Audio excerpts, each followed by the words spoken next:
उस पिछले वीडियो में हमने विद्युत द्विध्रुव की अक्षीय स्थिति के कारण, ठीक है, वैद्युत क्षेत्र की तीव्रता निकाली थी, यानी अक्षीय स्थिति पर। आज हम लोग वैद्युत द्विध्रुव की निरक्षीय रेखा या अनुप्रस्थ स्थिति, इक्विलेटरल लाइन, या उसको कहते हैं broad side on position of electric dipole वाली पोजीशन पर हमको निकालनी होगी, जो कि क्या होगी वो अब ध्यान से फिगर में देखें। मान लिया ये एक वैद्युत द्विध्रुव है ए बी, जैसे पिछले टर्न पे लिया था। इस पर आवेश है -q और इस पर है +q, और इनके बीच की जो ये दूरी है ये 2l है, और इनका मिड पॉइंट है O, ठीक है। पिछले टर्न पर हम लोगों ने अच्छी स्थिति ए बी को मिलाने वाली रेखा पे चाहे इधर निकालें चाहे इधर निकालें, किसी भी तरफ निकाल सकते थे। आज जो है हम ए बी रेखा के परपेंडिकुलर, ठीक है, ए बी रेखा के परपेंडिकुलर निकालेंगे, और वो भी कहाँ से परपेंडिकुलर, जो इसको डिवाइड भी करे दो इक्वल पार्ट में, यानी ओ से परपेंडिकुलर खींचेंगे, ओ बिंदु पर परपेंडिकुलर खींचेंगे इस तरह से। अब ये लाइन जो है निरक्षीय या अनुप्रस्थ स्थिति कहलाएगी, किसके लिए, इलेक्ट्रिक डाइपोल के लिए।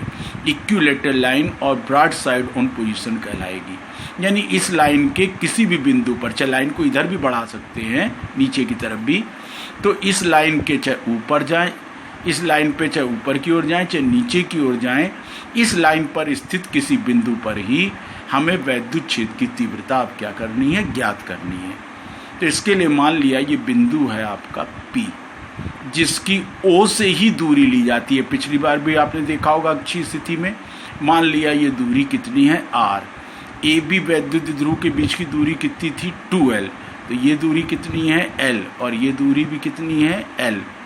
अब हम दोनों आवेशों के कारण क्रम से वैद्युत क्षेत्र की तीव्रता निकालेंगे।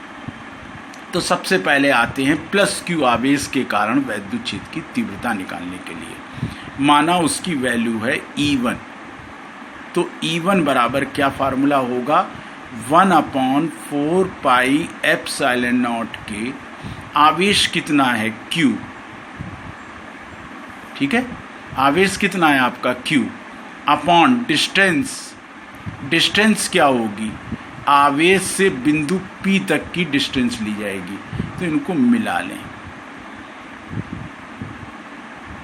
और पाइथागोरस से अगर ध्यान दें, ये R है, ये L है, ये कर्ण है हाइपोटेनियस, तो इसका मान क्या निकलेगा, √r² + l²।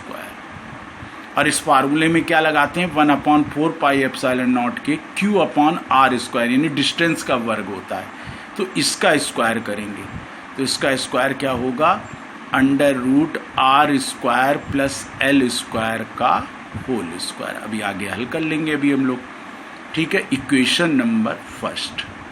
अब हम लोग ये भी देखें कि आखिर इसकी दिशा क्या होगी, क्योंकि तीव्रता जो है एक सदिश राशि है, बिना दिशा के तो हम इसका परिणामी निकाल नहीं सकते। तो इसलिए +q के कारण, आवेश के कारण क्षेत्र की तीव्रता हमने पढ़ी है आवेश से दूर की ओर, तो इसका मतलब BP रेखा पर बनाएंगे, इनको मिलाने वाली रेखा पर और दूर की ओर, तो BP रेखा को आगे की ओर बढ़ाइए, ये होगी E1 की डायरेक्शन। मान लिया ये रेखा क्षैतिज के साथ थीटा कोण बना रही है, ठीक है।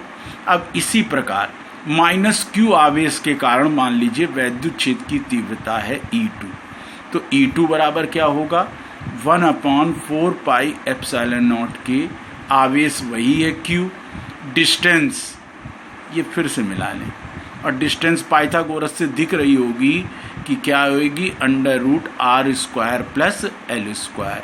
तो यहाँ पर उसी तरह से कर दीजिए, √r² + l² का होल स्क्वायर। बोलिए समीकरण नंबर 2। अब ये E2 की दिशा क्या होगी, E2 की दिशा माइनस आवेश के कारण E2 है, तो आवेश की ओर को होगी, यानी ये।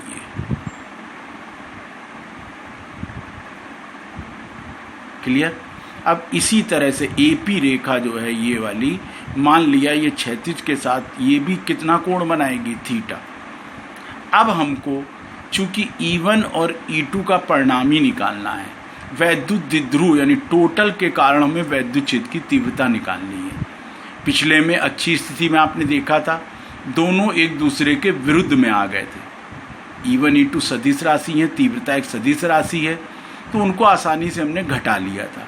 आज तो ये एक दूसरे के विपरीत नहीं है, बल्कि एक दूसरे से कुछ कोण बनाते हुए होते हैं। जब ऐसी स्थिति आती है तो हमें सदिश राशियों के परिणामी निकालने के लिए हम लोगों को इनके घटक या कंपोनेंट इनके क्षैतिज और ऊर्ध्वाधर यानी हॉरिजॉन्टल और वर्टिकल कंडीशन में हमें इनके कंपोनेंट डिवाइड करने पड़ेंगे।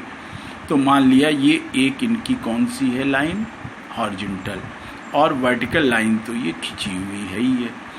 E2 के लिए अब ये कोण थीटा है तो ये कोण भी कितना होगा, थीटा।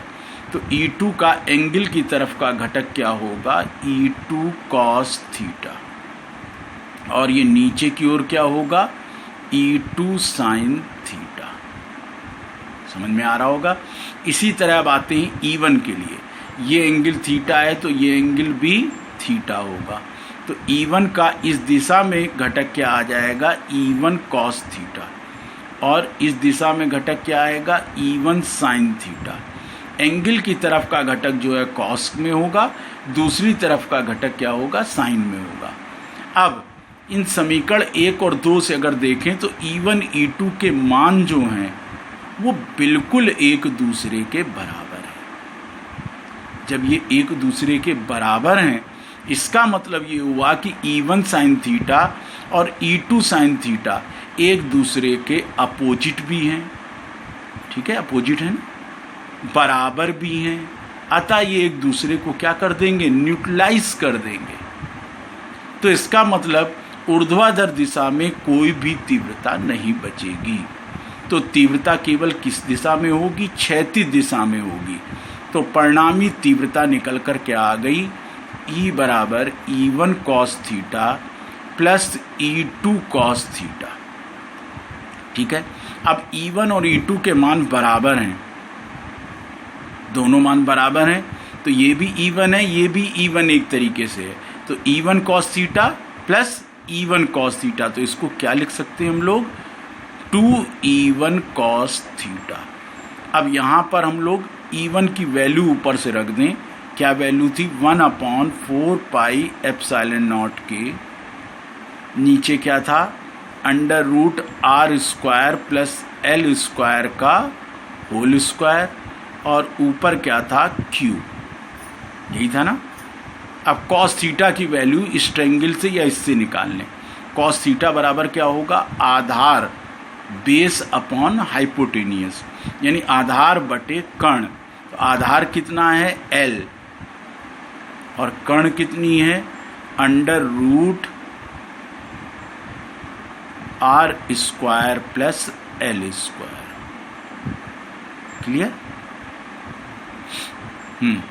अब ऊपर आप ध्यान से देखें तो 1/4 पाई एप्सिलॉन नॉट के को तो मैंने ऐसे ही लिख लिया। 2QL को क्या लिख लेंगे, P, जिसे हम लोग क्या कहते हैं, वैद्युत द्विध्रुव आघूर्ण।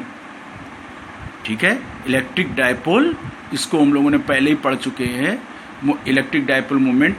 अब आते हैं नीचे, इसकी पावर जोड़िए, √r² प्लस L² की पावर, अगर ये अंडर रूट खोल दें तो अंडर रूट ये स्क्वायर आपस में कैंसिल हो जाएगा, तो ये पावर कितनी बचेगी, 1, और यहाँ से कितनी है, r² प्लस L² की हाफ, यानी इस तरह से मैं लिखे दे रहा हूँ, r² plus L², under root और स्क्वायर एक दूसरे से कट गया, और इसकी है r² प्लस L² की पावर 1/2। और अगर मैं इसको इकट्ठे कर लूँ तो 1/4 पाई एप्सिलॉन नॉट के P upon r² plus L² की पावर 3/2। ये मैं पिछले टर्न पे भी बताया था, चूंकि L जो है यहाँ पर बहुत ही छोटा है R की तुलना में, तो एल स्क्वायर जो होगा वो आर स्क्वायर की तुलना में इतना अधिक छोटा हो जाता है कि उसे छोड़ दिया जाता है। ठीक है, तो एल स्क्वायर को यहाँ पर छोड़ दीजिए, तो ई बराबर क्या निकल के आ जाएगा आपका 1/4πε0 के, ठीक है, into P upon R square, L square छोड़ दीजिए और इसकी पावर है 3/2, ये 2 से 2 कैंसिल, तो क्या फार्मूला निकल के आ गया 1/4πε0 के पी अपॉन आर क्यूब।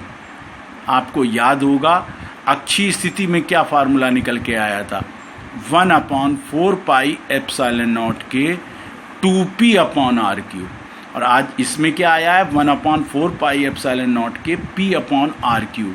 यानी अच्छी स्थिति में जो छेद की तीव्रता है, निरीक्षीय स्थिति में छेद की तीव्रता उसकी, यानी निरीक्षीय स्थिति वाली जस्ट उसकी क्या होती है, आधी होती है, हाफ होती है। इसकी दिशा भी आपको मैंने बताई थी, एक बार इसकी दिशा फिर से देख लें। E1 sin थीटा और E2 sin थीटा तो कैंसिल हो गए थे, परिणामी छेद की तीव्रता किधर आई थी, जिधर E1 cos थीटा और E2 cos थीटा, यानी कि इस तरफ क्षैतिज दिशा में होगी और प्लस क्यू आवेश से माइनस क्यू आवेश के कारण होगी। वैद्युत द्विध्रुव की निरीक्षीय लाइन पे कभी भी वैद्युत क्षेत्र की तीव्रता की दिशा निकालेंगे तो वो किधर से किधर होगी, प्लस से माइनस की ओर होगी और क्षैतिज स्थिति में होगी। ठीक है, वैद्युत द्विध्रुव की अगली स्थिति अगले वीडियो में पढ़ेंगे।